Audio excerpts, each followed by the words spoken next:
That is the key to not getting sued on the back end. Most of my clients get sued because the homeowner has a set of expectations that is not the same as what the builder knows to be true. And if the builder doesn't come in and say, hey, no, this is how it's really going to work, because they watch HGTV, their uncle told them this or whatever, so they have these preconceived ideas, and if we don't do a good job of telling them what it's actually going to look like, they get very upset and very fast.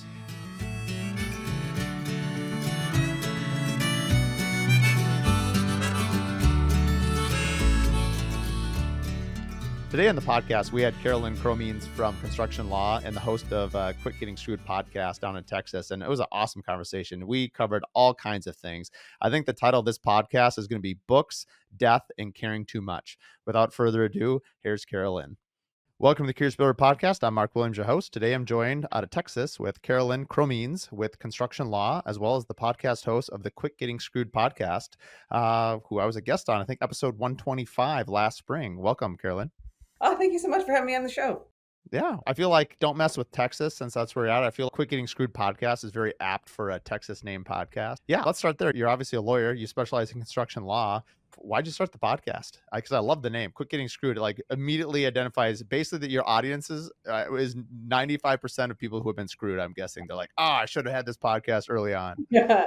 So I have a book of the same name.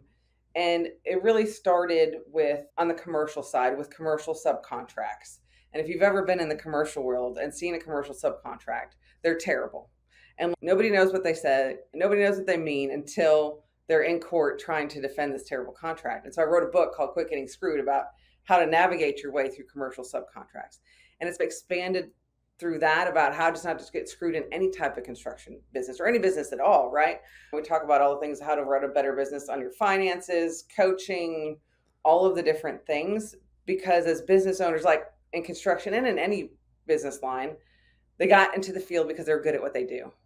And then very quickly, you're removed out of that role and doing other things to keep the business open and running that is not in your primary role. And just like when I went to law school and when you're training in construction, they don't never teach you how to run a business. And so these are some key things. It's so funny. This actually just came up yesterday in a conversation where I forget who I was talking to, and basically exactly what you just said, where most people get into, you're good at what you do, you have a passion for it, but that doesn't necessarily mean you should start a business. It should be a business or it's going to stay in business. But usually if your passion and figure it out factor are high enough, all of a sudden you're a business owner. One of my favorite quotes is parenting is a contract with failure. I think entrepreneurship is also a contract with failure that you sign involuntarily, by the way, under coercion. What prompted you, because you've had the podcast for 2-3 years, how long have you had it now? Since 21 when I launched the first book.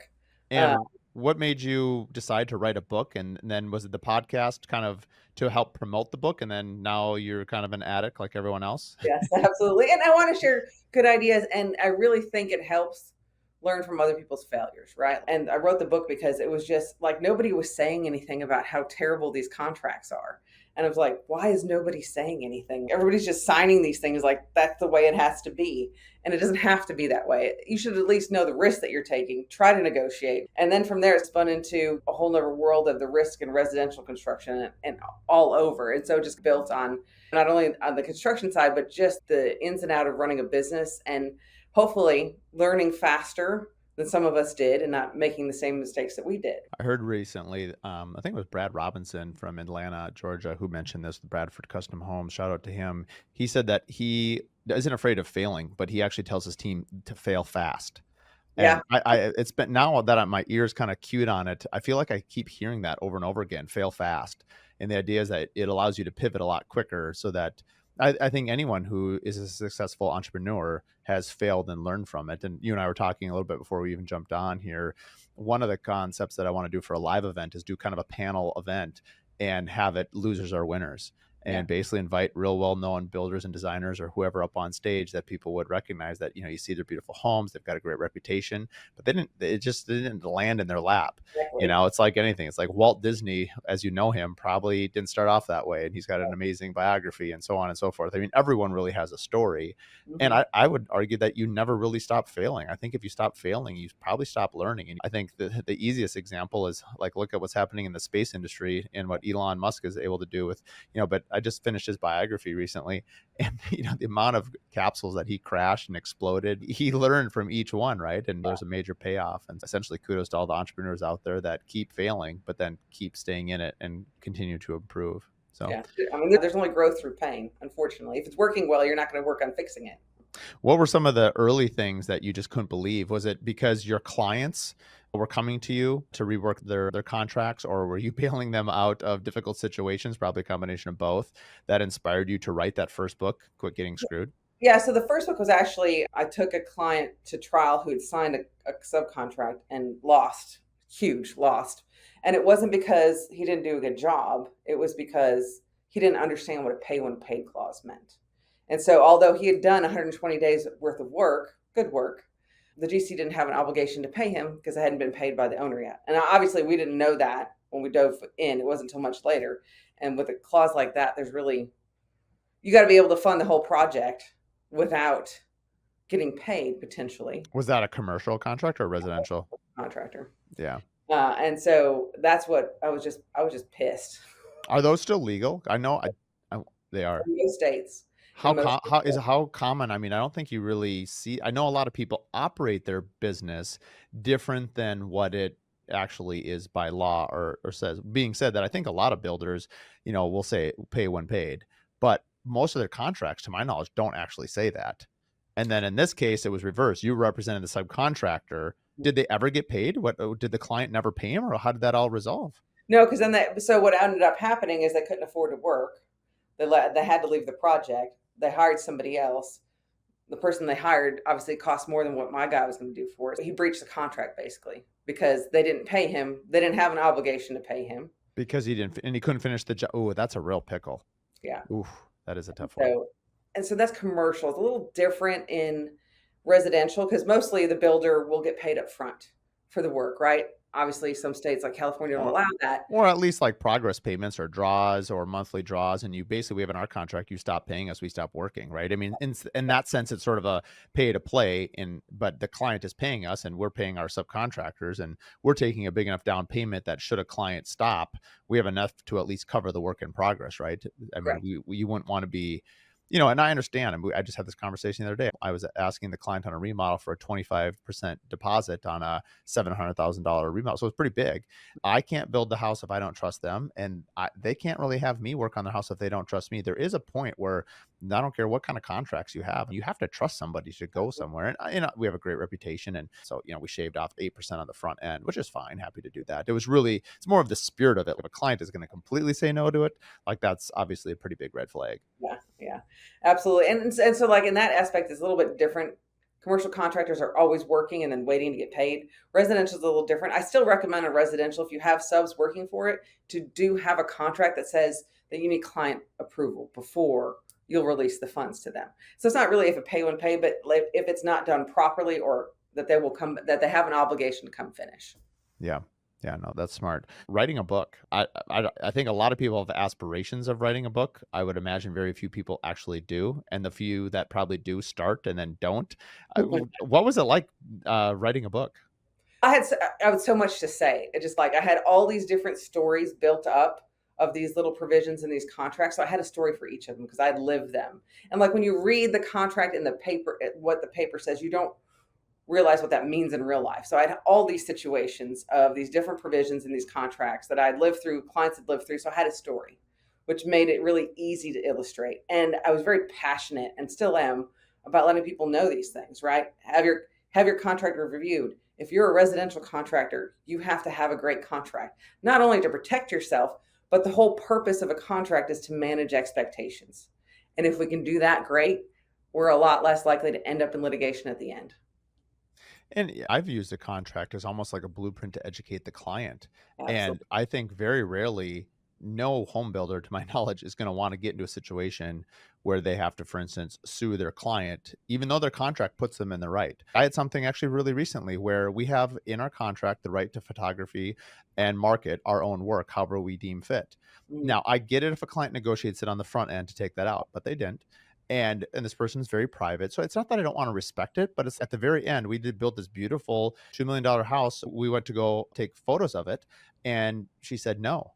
and not unless I sign a contract and approve every single image you post. And it was more the principle of what person is going to sue their client to get photos of their, but so sometimes even if it's in your contract, sure, it's enforceable if I want to spend bunch of money on it, but it would be more like in a calm setting to say, hey, just so you know, Mr. and Mrs. Client, like I actually had this in my client. This is how we get a lot of our business. And we gave you really good deals because our only way to actually get work is this way. Or guess what? The way you found us was through this. Are you happy with your build? Anyway, it ends up being a discussion point. That one should be less contentious than others, but everyone has got a hot button on something. And I think you leave things in the contract that you can use at leverage, right? So, like, I have a lot of remodeler clients that we build into their contract that the client has a certain time to make selections. If they don't, they can add to the schedule or they can impose a fine if they want to. That's not to say that they have to, but if things get out of hand, they can use it as leverage. Hey, guys, you have to make these selections, right? Just building in things that you don't necessarily have to enforce, but it protects you or Mhm. gives you the options if you need to. Yeah. I've often heard it described as like a shield, right? Right. How going back to the book writing, because I'm just really was it how long did it actually take you? Do you just because I unlike you, I don't have a specific idea of what I want to write about, but I think it's also this interesting process of getting thoughts out of your head. Anytime I'm not a really big journaler, I probably would benefit from self-reflection, but that's what the podcast is for. Writing it down. Did you find it was hard to actually write the book? How did you go about doing it? So I had an outline, and so there's a great company I'll tell you that I use out of Austin called Scribe, and they have a whole writer's workshop to help you outline it. Here's the way that should look, and then they help you edit it. And so that was really helpful in the process because at first I'm like, oh, I'm going to self-publish, and then I Googled that, and no, I'm not. I have no interest in learning how to do that. And I hired a company there, and they're very reasonable, and they will take you, and they have a whole course you can take, and then they keep having meetings as long as you're writing your book. And it was very helpful. The main thing it gave me was the roadmap, right? Here's how you do an outline. Here's the things when you want to have a hook and how the chapter should be set up so you could write that way. And that way you had like a map of here's what we're going to do. I think it, And high level, how long did it take you from the time that you started to the time that you published it? I think I started in April of 20 because that was their first group of 20 because COVID that they did Zoom. The book published in January of 21. And don't be wrong, that was my full-time job. I did it for 3 hours a day. And Right. so you can do it longer than that, but that was, it was COVID. We had a lot of Yeah. free time. And so that's what I did. That was my job. And I started in April and we published in January of 21. Yeah, that's great. It's funny. One of my favorite books, I think it's coming up on his 25th year since he did it's a 3-part series, and Name of the Wind. And it's for the geeks out there, they might know what I'm talking about. It's one of the highest rated books, like in the Lord of the Rings genre. Anyway, long story short, we've been waiting for 25 years for book 3 to come out. And when COVID happened, there was all these blogs like, it's finally going to get written. He's got like a year, 2 years, like just nothing. What are you doing? There's nothing else to do. You're a writer. Oh, This is right. like perfect. Figure it out. Still waiting. So when you started to publish the book, and did you give it to clients? I've heard several different things about, actually, oddly enough, my other Stephen Yock, the dirt lawyer, I've had him on twice. He wrote a book more about historical fiction. I'm sorry, not his fiction, just, nonfiction. And so it's like Benedict Arnold and George Washington. And so he talked a little bit about the process of writing the book. Once you get it up to, it's actually just getting it to a bestseller list isn't as daunting as it sounds by the sounds of it. And you self-fund it basically. But then once you can say, hey, it's been a bestseller, and then obviously you can get a little more market traction. How did you find marketing the book, and what was your way to get the book out there? So I had a lot of help from the company that help get me on construction podcasts, help with the social media posts and emails to buy the book when it came out. And I really made a lot of connections that I still have today and business relationship that I still have today from doing that. That really, because when I wrote it for the first book for commercial contractors, but it really opened up a whole world for residential contractors that I didn't even know was there. And yeah, I got on Tom Reber's podcast, and then I became their legal coach. And it's the contractor fight. He's out of Colorado, and he's a bunch of people. And so just things like that, one thing after another, and then speaking engagements and all that kind of led from there. So that brings up an interesting point in terms of like alternate revenue streams. Would you say that on a scale from 1 to 10, 10 being just like, the Twilight series or J.K. Rowling and Harry Potter are successful, and 1 being like it's an anchor around your neck, where would you deem the financial success of Quit Getting Screwed as a book? But let me hedge this with, how where it is on 1 to 10, but then how much of it is successful because the relationships came back around full circle to feed your law practice and your speaking engagements and things like that. I don't want to call it a loss leader, but I don't think of another word to think of it. And that an accurate way Yeah. And to look at it? I think and you don't write a book because you're going to make money off the book unless you're a nonfiction, a fiction writer. So like the income from the book directly was probably like a one. But then the income I got from speaking engagements and then people that hired me because of the book is probably like an eight. It really builds the platform and gives you credibility when you go out there to say who you are. I've done these things, I'm disciplined enough to write books to try to help you. And usually, like when I write a book about Quit Getting Screwed or my new one, Trust Your Gut, that's coming out about residential contracts, I will give you everything in there.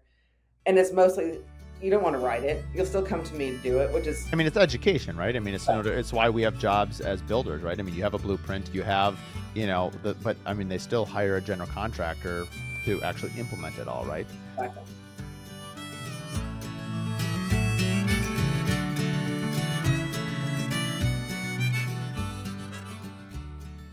This episode is brought to you by Pella Northland.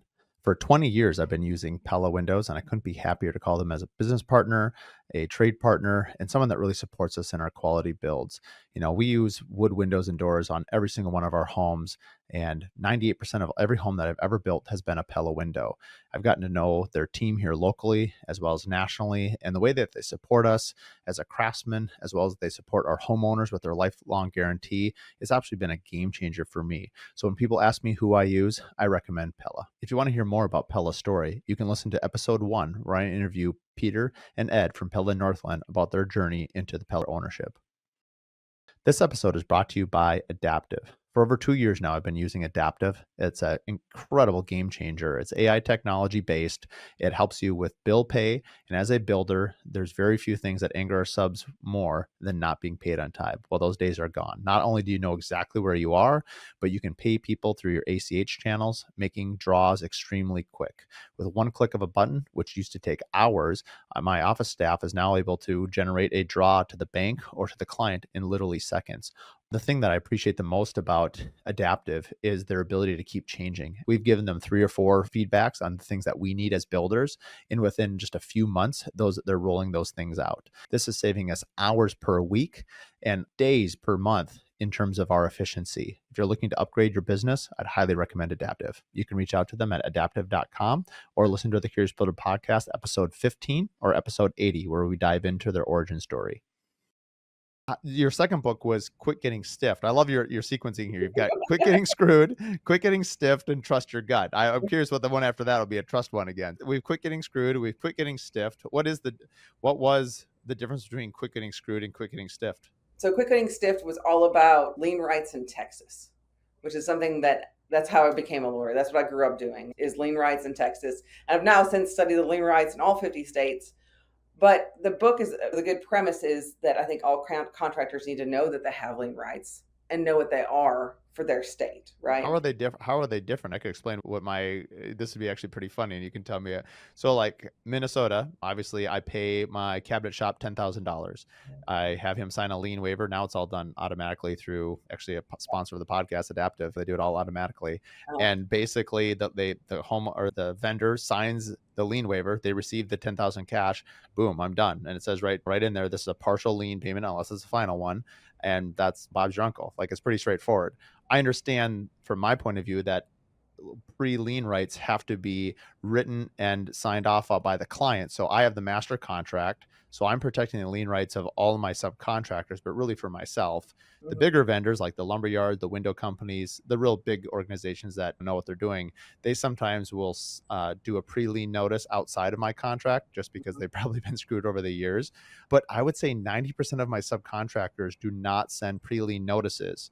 But I have a pre-lien notice, obviously, in my contract. Yeah, that's about what I know of liens. How is my state So, different like than Texas? every state is different, right? Like Minnesota, Florida, California require pre-lien notice. In Texas, on a residential job, I don't send a notice to the 15th day of the third month. So so every state has lien rights. You can end up with a lien on the property, but there's 50 different ways to get there. Is there a pre-lien notice? What notice do you have to send? Who does it have to be sent to? What has to be the lien? Where does it have to be filed? Where does it have to be sent? And so all of these different steps have to be filed to have a valid lien. Because if you have an invalid lien, it's actually worse than having no lien at all. Whoa, whoa, whoa! Explain that to me. Why is an invalid lien worse than no lien? Because if they sue you to remove your lien, not only will you not get paid, you'll have to pay the other side's attorney's fees. If you blow a sale or something like that, you could be responsible for them missing the sale. So it is a very strong remedy, but there's also, you have to be very careful about the steps and doing it properly. Interesting. There you go. So that was quick getting stiff. Trust your gut. What's the new book about? So it's all about residential contractors and how they need to have a contract, and how it's not just something the client signs, but it is really to manage expectations. Your contract should be in plain English so you can understand it, your client can understand it, and go over it with them beforehand, because that is the key to not getting sued on the back end. Most of my clients get sued because the homeowner has a set of expectations that is not the same as what the builder knows to be true.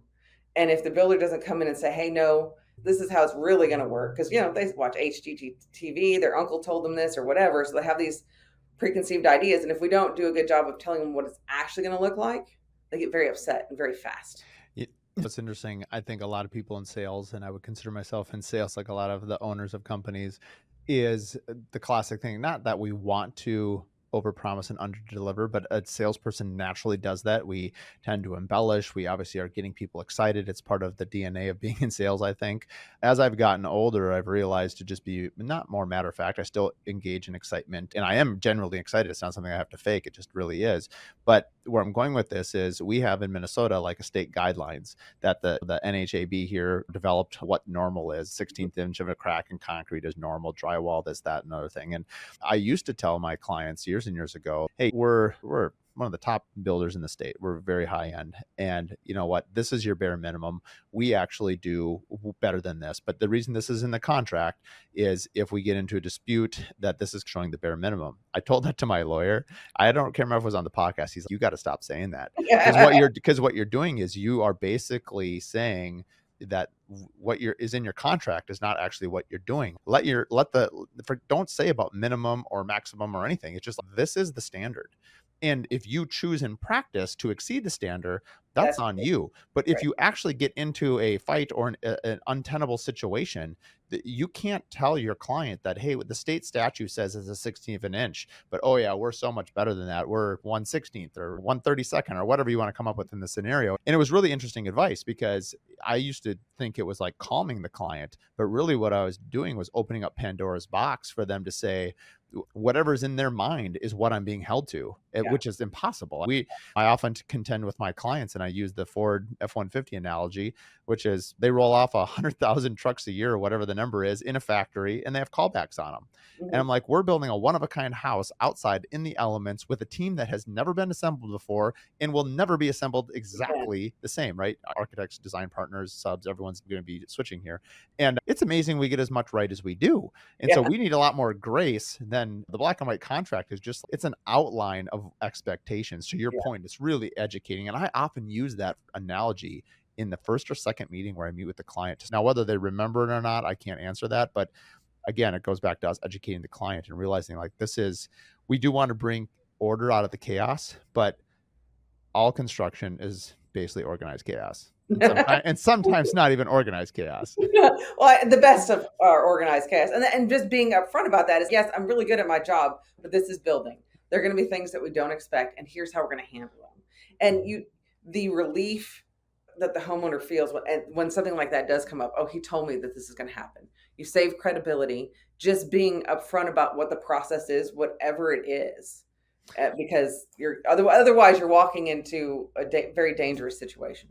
How often do you have clients that regularly check in with you throughout the year? And where I'm going with this question is previously it's come up that we often go to our bankers, our financial team, and our lawyers and our CPAs rather than forecasted for strategy. We're asking them for help on the back end when it's too late.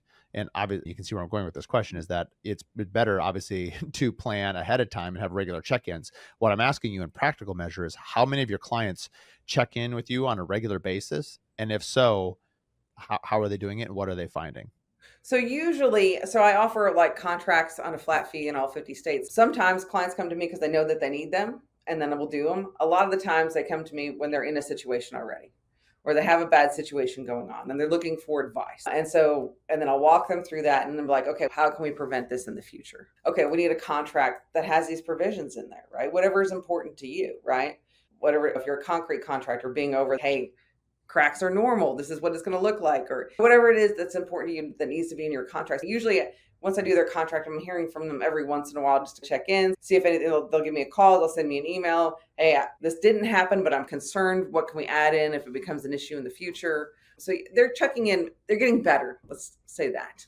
Mm-hmm. As I was. opposed to like Do you do you running around. have do you have anyone that keeps a biannually or quarterly check in on the books for a half hour just so that they're no? No, I fin- it, and I should probably be more proactive about getting that done.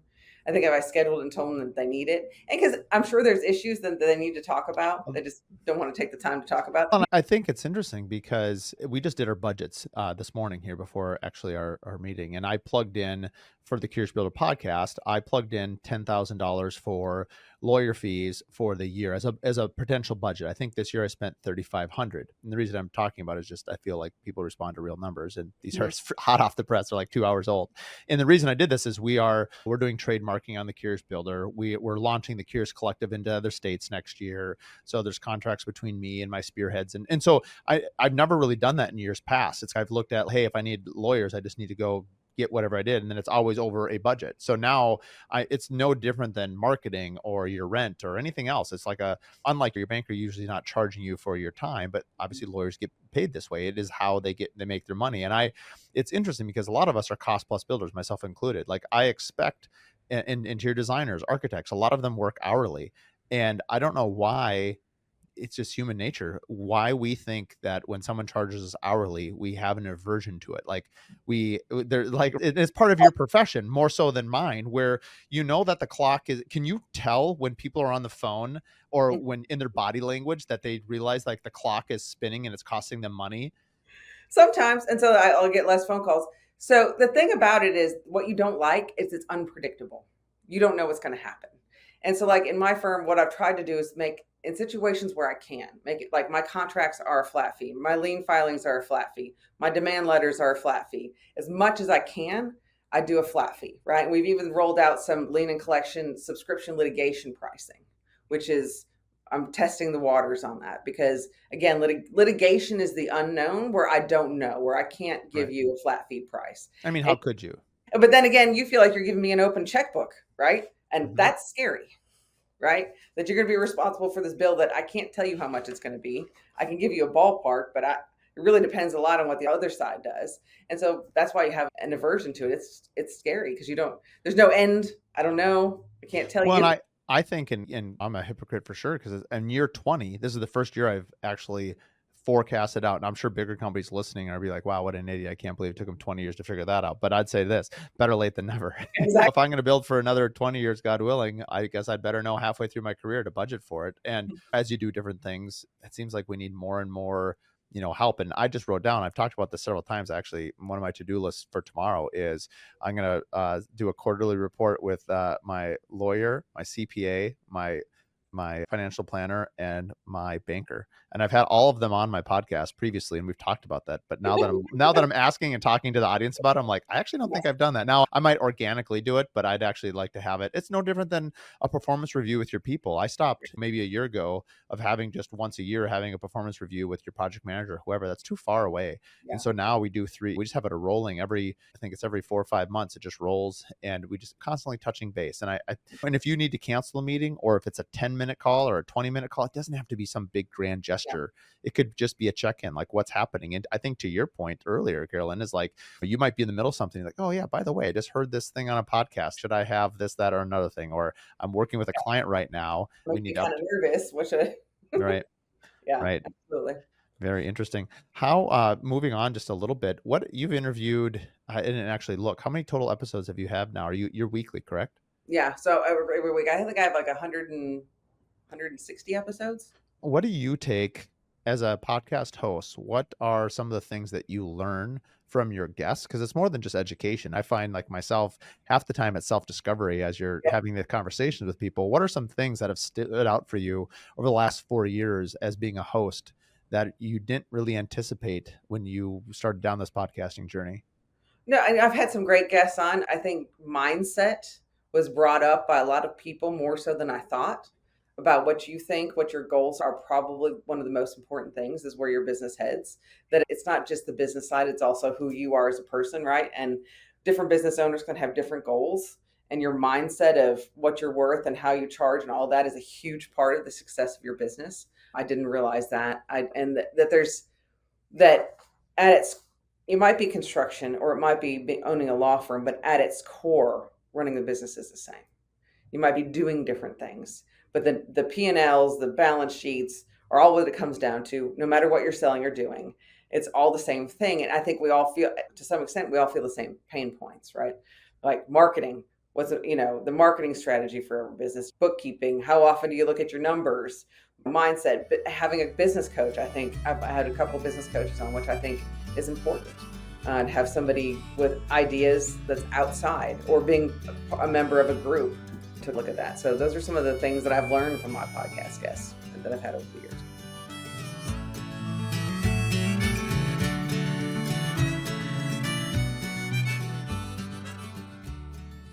Lake Society magazine is Minneapolis' premier target market boutique lifestyle and design publication. It embodies the unique lifestyles and design of the Minneapolis City Lakes neighborhoods. From Lake of the Isles to Lake Harriet, it showcases the best in local design projects by both premier builders, architects, and interior designers in this area.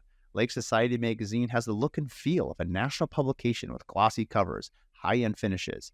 It's mailed directly to upper bracket single-family homeowners in the City Lakes area, and it's the perfect local coffee tabletop publication. Subscriptions can also be available through the website lakesocietymagazine.com. Additionally, publisher and founder Karen Steckel has over 27 years in the local magazine publishing industry and has a passion for high-end photography and quality graphics. Her commitment to quality, visual simplicity, and beauty are strongly reflected in her beautiful Lake Society magazine. And you're right, mindset, intentional mindset. I think a lot of us have mindsets. I think, I don't know if you can really be an entrepreneur without some mindset, but I think sometimes we're not aware of what our mindset is. And sometimes it's family, sometimes it's a small group, sometimes it's our peers. It's hard to know sometimes who, is the one that knocks you over the head and it's, oh, okay, that's what I'm doing, or inspires you to refocus. And so Well, I think we can have a lot of limiting beliefs that are Mhm. not necessary. You get another set of eyes on something you think can't be done, and there's another thought. Maybe we can, and how can we do it? Mhm. It's this catch-22 because paralysis analysis. I think a lot of business owners can understand this, that it's not that planning isn't important, but you could plan yourself to death and never get anything done. And sometimes you just need to go. But it's a fine line It is because a very fine line. one, I tend to I probably do less planning and more just Jumping. figure it out and get it done. But it's almost like you will things into existence with your energy. Obviously, the perfect thing is the energy and the willpower with a plan. Now you are really working. And I've shared this quote a number of times, but it's applicable now. It was advice actually my dad gave me when I started my business a long time ago. And it speaks to what you said earlier, that we get into our craft, whether we're a builder or designer, architect, lawyer, because we're good at it, but running a business might be something different. And his advice was, you can be good at building and bad at business and you won't make it. You Yeah. could be bad at building and good at business and you will make it.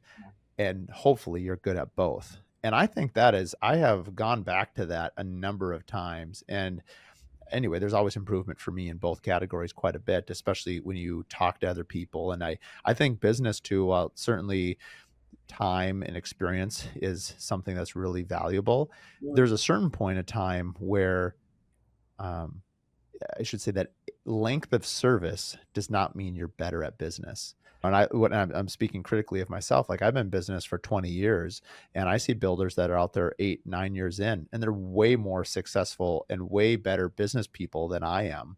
Mhm. And it's inspiring. I wouldn't say it's discouraging. It's more just, it's inspiring that they're figuring out quicker. It also is, I need to spend more time focusing on the things that I can see the success. And success is the wrong word, because I think sometimes when you say the word success, it seems like it's a comparison thing. So that's not where I'm really going with this. But I can't think of another word. So it's the outcome of what they're doing by the process that they're implementing. And you're like, I want some of those things to implement into my business. And because I think everyone defines success differently. Maybe I should go back to, I'll ask you the question. How would you define success for your business? Helping as many people as possible. That's what we're in business for. And really, because I've built my business and my husband and I built our material supply business, I really understand that when you build a business, your heart and soul goes into it. It's like one of your kids, and all of your time and energy goes in it. And there's so many things that I know that you need to know to protect that. And so, success of my business is helping people get paid, write contracts so they don't get sued, helping save the backbone of the country, which is the small mom and pop business, which is our running things. That's what I call success. Yeah, interesting. How would you define personal success? So I have big goals. So my personal goal for the firm is to have offices in all 50 states. And so we're working on that. And there's building projects that I want to do at our properties. It's coming to the point in my life where I can do that. I haven't been able to. And my daughters being happy. I have 3 daughters, and How old? Happy and successful. So my oldest is 21, my middle is 18, and my youngest one is 14. Have they expressed any interest in being in business with you? Not really. My middle daughter may become a lawyer, but I don't think she has any interest in this area. And is that something you would be excited about? You want them just to follow their passions, or how do you feel about it? I want them to be happy. So whatever that is. My oldest daughter she's become a mortician. She's got her associate's degree in that, and she's finishing her bachelor's degree, and that makes her happy to help families in a time of need. Yeah.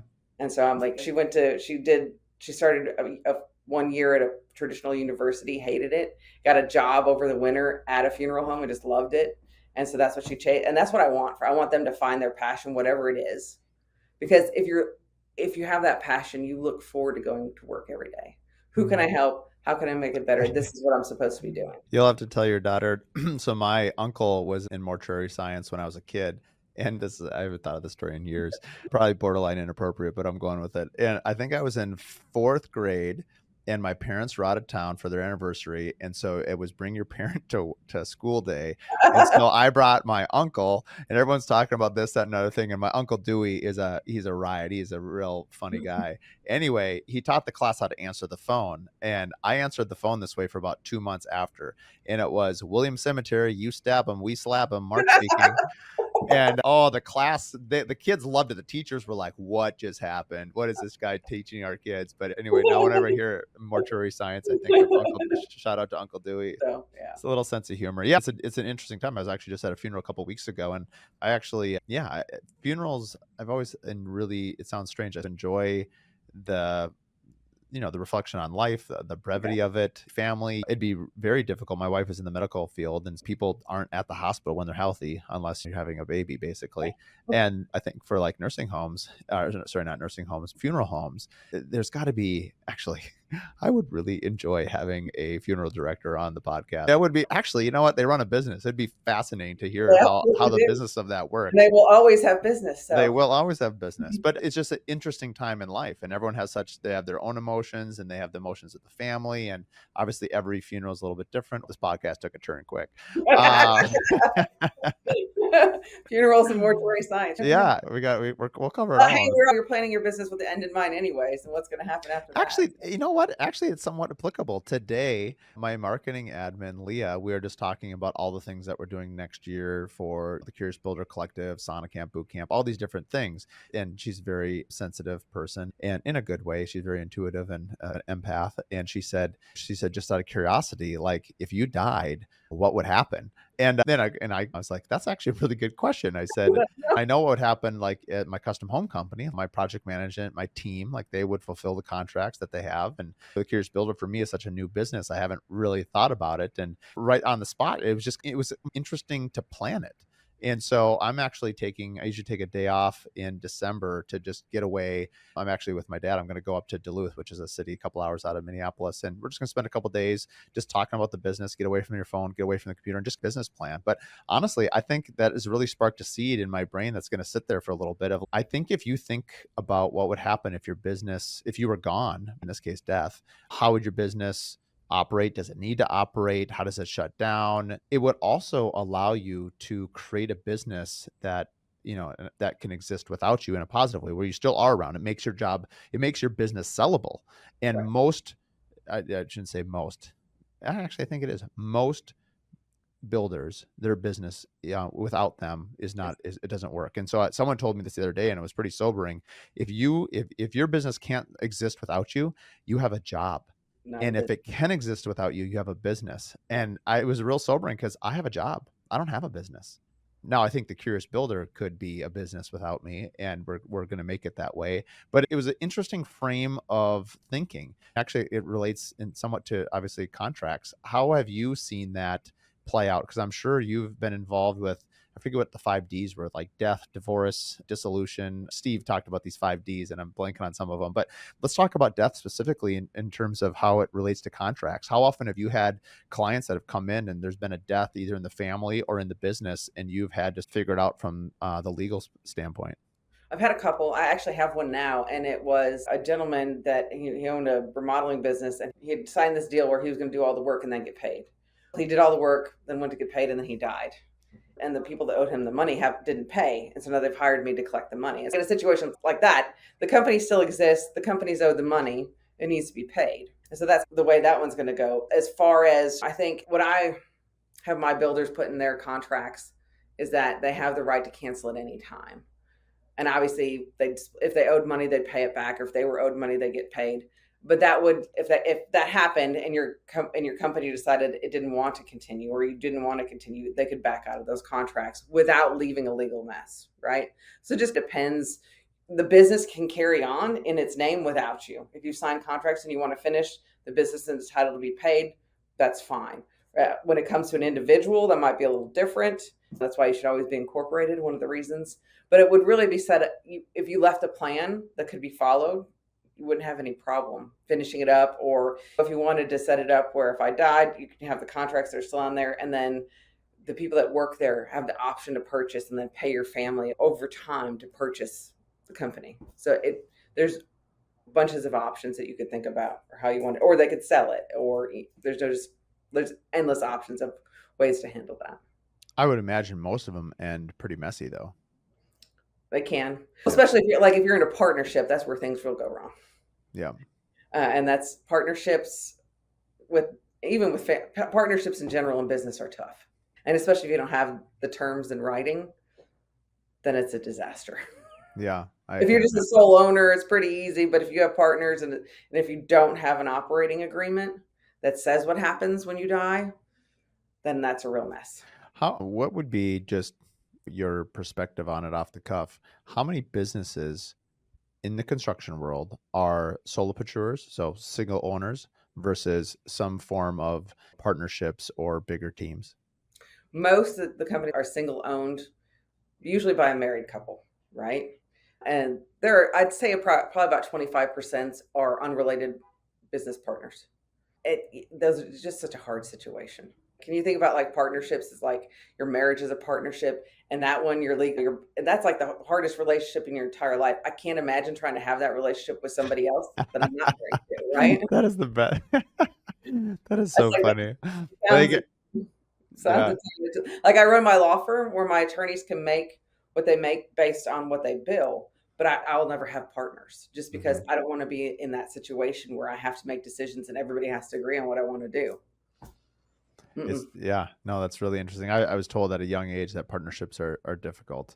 And then yet you see, in some ways you can have partnerships, not from a spiritual level, for what is the word I'm looking for here? Like from a emotional level. Like right now, we're working on a development with another builder, and we are not partners financially, if you will, directly and or incorporated, but we're working together with a common goal to develop this piece of land and property. And it's been amazingly energetic, and I've had two difficult clients over the last, let's call it 3-4 years, and seeing the spirit of cooperation and seeing the optimism and working with another small team. I'm a small team. I have 4 employees, right? And so I'm someone who's a very social person. I need a lot of people around me. I get a lot of energy and creativity from other people. It's one of the reasons why I started the podcast.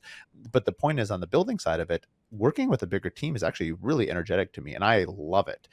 To your point, I don't think I don't know what the size is your firm. There's 30 of us. Yeah, that's a big team. But to my point is, you're still the sole owner, but you still feel like it could be a family, could be a team, whatever you want to call it. Do you get a lot of energy from your team? Oh, absolutely, Yeah. absolutely, and they're excited to come to work, and that we have a mission, that we're trying to help people, and so we have a good time. Yeah. No, I like that. And so I would tell the smaller builders or the lone wolves out there that are in building, it took me a long, even though I was someone who is open to collaboration over competition, as we often say, Mhm, really understanding what that means now and understanding that you can work with other people for a common goal. I would say seek out other builders, seek out other people that you can collaborate on projects with. And mhm. I'm sure, and they're unique. I'm sure some people are thinking like, how are two companies going to build the same house? I don't know, but I don't know. Maybe it's a multifamily situation. Maybe it's a commercial situation. You just don't know. The easiest one, of course, is a shared development Mhm. where you share in the development costs and then you each build your own homes. But it seems like there's more opportunity, and it seems like people are more open to that than they were previously. I don't know if that's just my perspective, or would you agree that people are more open to working together than they have previously? I think so. I think the collaboration is picked up and not so much competition like it used to be. But I think the teams, the people that work for me, and just people in general have changed in that relationship. In that it's not just a job, right? They want something more fulfilling, and I think that leads to collaboration. Hmm.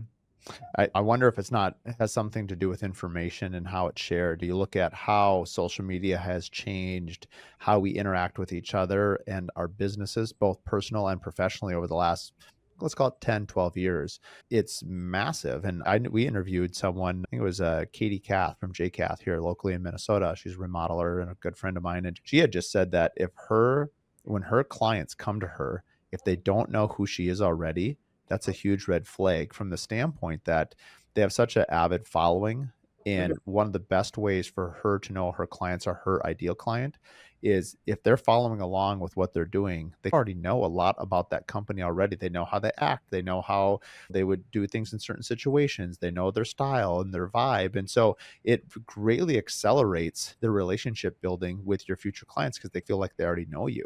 And Mhm. some companies looking on, it seems, and I'm not just talking about Instagram, it can show up in many different forms, obviously, your website and different marketing materials. It seems like some companies focus on their product Mhm. and some focus on their team and some focus on both. And I think I don't think there's a right or wrong with this. I think it's what you think is right for you.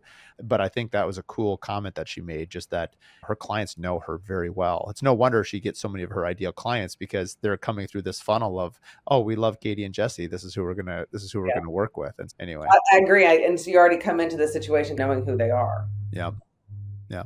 which One of the things that I just love good stories. Have you had any recently? I feel like lawyers and doctors always have the greatest stories, whether you can pull one off out of your hat. Yeah, have you had any just like crazy stories in your career where that just stand out? You're like, wow, this was a wild situation. I have one that always sticks in my brain when people ask for crazy stories. So I was a roofing contractor, and he was a residential roofer, and he did this gentleman's house. He did a great job. And the guy's, hey, I need my commercial building re-roofed. And I can't remember what kind of building it was, but it was regular shingles. And the guy's like, oh, cool. I can give you a great deal because I have all of these discontinued shingles, and we'll put them up there. It'll be a great deal. Now they won't match, right? But you'll get a great deal. And so they don't sign a contract, whatever. He puts this roof on, and it looks like a zebra print roof. And the guy flips his lid, sues him. Of course, he's got to replace the roof because he doesn't have anything in writing, and no reasonable person would have agreed to like a zebra roof. But the guy did agree to it. Yeah, but not in writing. He changed his mind after he saw what it looked like. Oof, that's a tough one. I'm not sure that's a crazy one. That's just a stupid one. Wow, that is weird. I don't even know what to say about that one. There's all kind, and especially in residential construction, the thing that people don't realize is once you get into a dispute with a homeowner, it is very personal because it is their home, right? Like your commercial disputes, yeah, we're talking about money, we're talking about defects, but it's not like it's your home. And That's what I would say the negative side of emotion is. I unfortunately have very firsthand experience with that comment over the last couple of years. I think from the builder's point of view, even when you're right, you're wrong.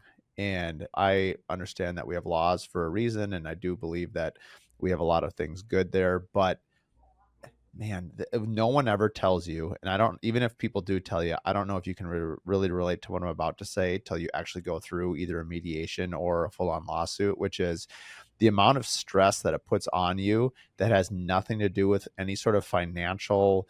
It's there's a real cost there, and I don't even know how to hardly articulate it other than you feel it.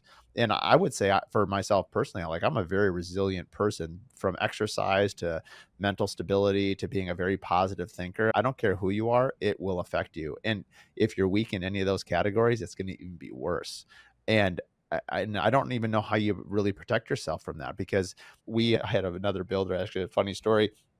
We won Builder of the Year in 2021 here in Minnesota, and this other builder had won it previously. And he came up to me and he said, "Condolences." And he had a funny sense of humor. I'm like, "What do you mean by that?" And he's like, "You're going to be in for one of your roughest years yet." He goes, "When we won Builder of the Year 3 years before you did, it was the worst year I've ever had in business." And sure shooting, it was the worst year I'd ever had in terms of this particular client and all the mental whatever. Won't go into all the details, obviously. And so anyway, what the funny part of the story is, so I've often said that, and because his point was, is you've gone 18 years or 17 years with no issues.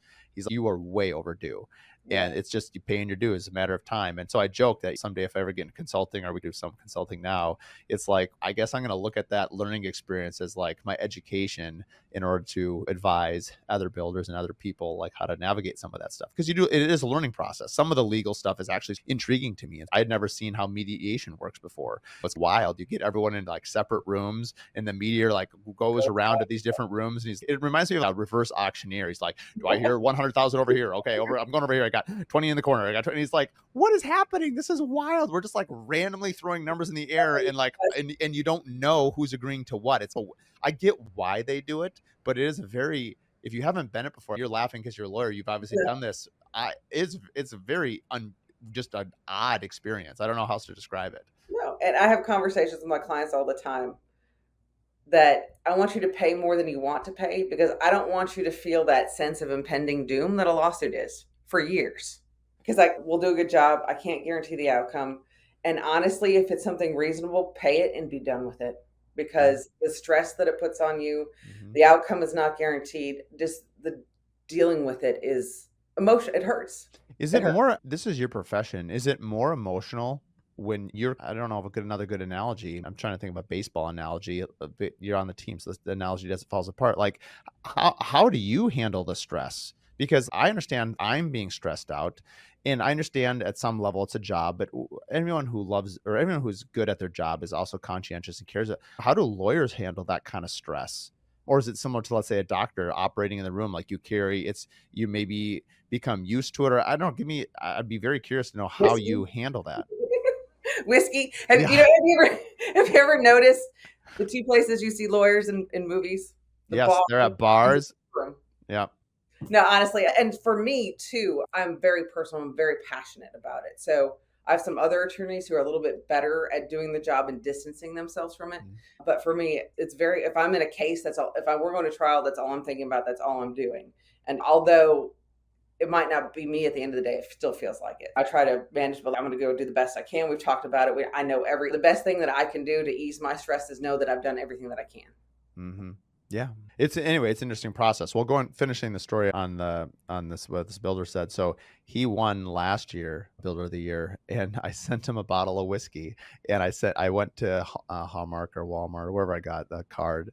It was like a death and sympathy card. It was like, and I wrote like, "Condolences on your Builder of the Year award. I understand you're going to have a rough year ahead of you." And so we laughed. I met him for coffee a couple of weeks ago, and we were joking about it. But anyway, any business owner through time is going to experience some pretty difficult things. Going back to that concept of losers or winners, you do have to learn through it, and you change certain things in your contracts. You Yep. change certain ways you deal with stuff. And obviously, none of us can go back in time, and our hindsight is 2020. But I think it's really important for us to look backwards and say what went well and what didn't go well. And I think we've done this for the last couple of years. Every time we finish a project, we sit the team down, the project manager, the controller, really my whole team, because I'm a small team, and we'll sit down for lunch or in our conference room, and we just say, what did we get right?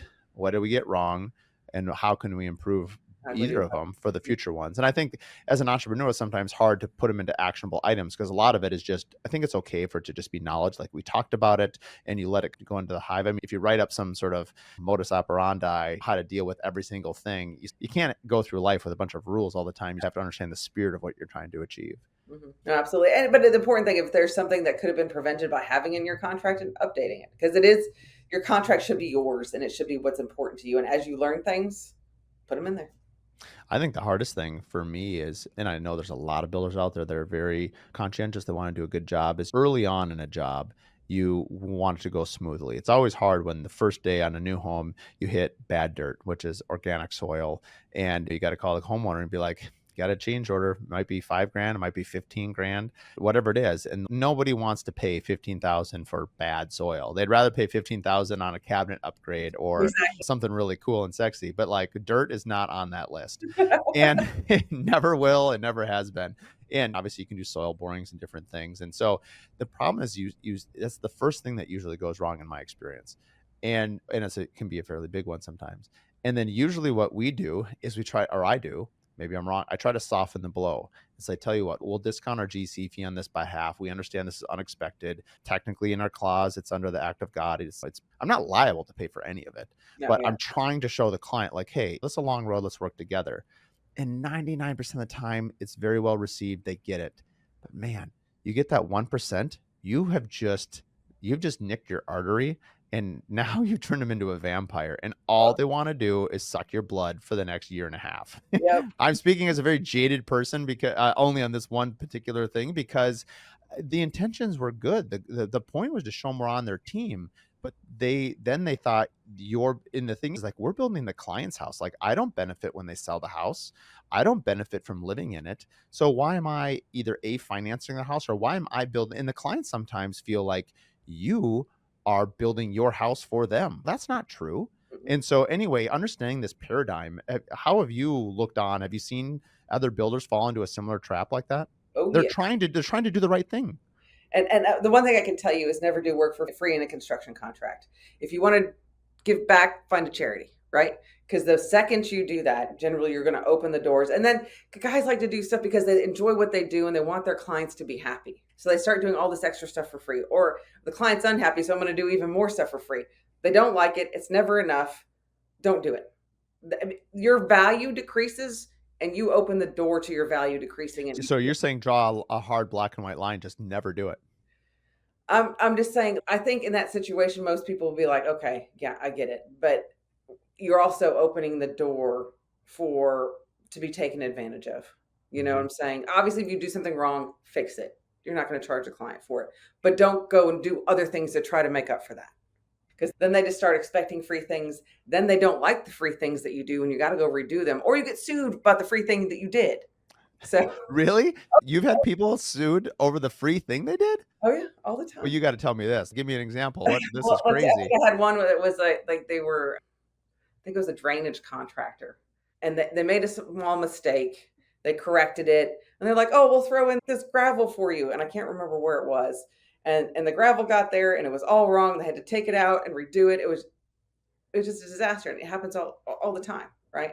And those situations just continue to spiral, in my experience, from what I've seen, and you're more likely to end up in a lawsuit. I just thought of a new podcast panel with you on it. So last year, one of my favorite books, and a lot of people have been reading it because every podcast host has been talking about it, which is great because it's an awesome book, is called Unreasonable Hospitality. And it is basically a book about the restaurant world and the launch of a restaurant in New York, about them getting their 5 Michelin stars and whatnot. But I feel like the construction world could use a massive dose of hospitality in how we treat people. And I think if you were to ask people what business has the best hospitality mindset, obviously to me, it's restaurants, it's the hotels and things like that, which you would normally attribute, which is why I think the building world could do massive leveraging with its clientele with some dose of hospitality. Everyone likes the gestures of hospitality, of the mint on the pillow, or it's basically showing thoughtfulness. And I guess I would challenge the listeners and myself is, I don't think hospitality always has to equate to dollars. I think a lot of it has to do with how you think about stuff. And I've shared this story many times. Maybe I'll just wrap it up with this quick story on this. Was in this restaurant in New York, this couple from Southeast Asia, they had never seen snow, were having dinner, and the maitre d' saw that, and it was snowing outside. He overheard them talking about, oh, the snow, and they had a little son that was with them. And he went by and he said, I hope you, or sorry, he told his front of staff to go down to the street to the hardware store, buy some hats and mittens and a sled and come back. So 10 minutes later, the guy comes back and he walks over to the table and he says, maybe that cost him $100. And in this restaurant, I'm sure the meal was like $1,000 or whatever it was. And he said, I couldn't help but overhearing that you'd never seen snow before. He said, we bought you a sled and a hat and mittens. Central Park is right over there. There's a little hill, whatever. Go out with your family, go out for a half hour. We'll have some warm treats for when you come back or whatever. I have told this story alone probably 50, 60 times, several times on air. That book is written. And my point is that gesture, which was a couple $100, how do you quantify the goodwill and how many times has that family told that story? And where I'm trying to go with this very poorly is just, I think I would like our industry to think more about the things that we can do that our clients would appreciate that don't cost money, so that we can charge them for the bad dirt, so we can charge them for what we do, because we work way too hard to do stuff for free. But that doesn't mean you can't give away things worth of value. And so anyway, I don't know what your No, thoughts on and that are. I think there's a lot of things you can do that don't cost anything. Show up on time, listen, value their opinion, right? Those are things that show people that you care, that don't cost a thing, but are so valuable to the homeowner. Yeah. Yeah. I want to thank you for your time. Or I have yet to get the bill for a podcast. It would actually be humorous. Actually, that'd be really awesome. Is if Send you a if bill you, for the yeah, podcast. send me a bill for the podcast. That's super funny. Making fun of my guest profession. What a classy host. One last thing. What are you most excited for as we wrap up this year? What are you most excited for in 25? We're going to have the biggest year we've ever had at the firm, expanding, helping people. The book launch of Trust Your Gut in 2025. So it's going to be 2025 is going to be a great year. Excellent. Well, congratulations very much. And we'll have everything in the show notes. And thanks again for coming on. Thank you so much. Thanks for listening to the Curious Builder podcast. If you like what you listen to, please give us a 5-star rating and write us a review. It really means a lot. It's a great way for us to just understand what you like about the podcast and what we can keep doing. So like and review, and please share with your friends and family. Find out more at curiousbuilderpodcast.com.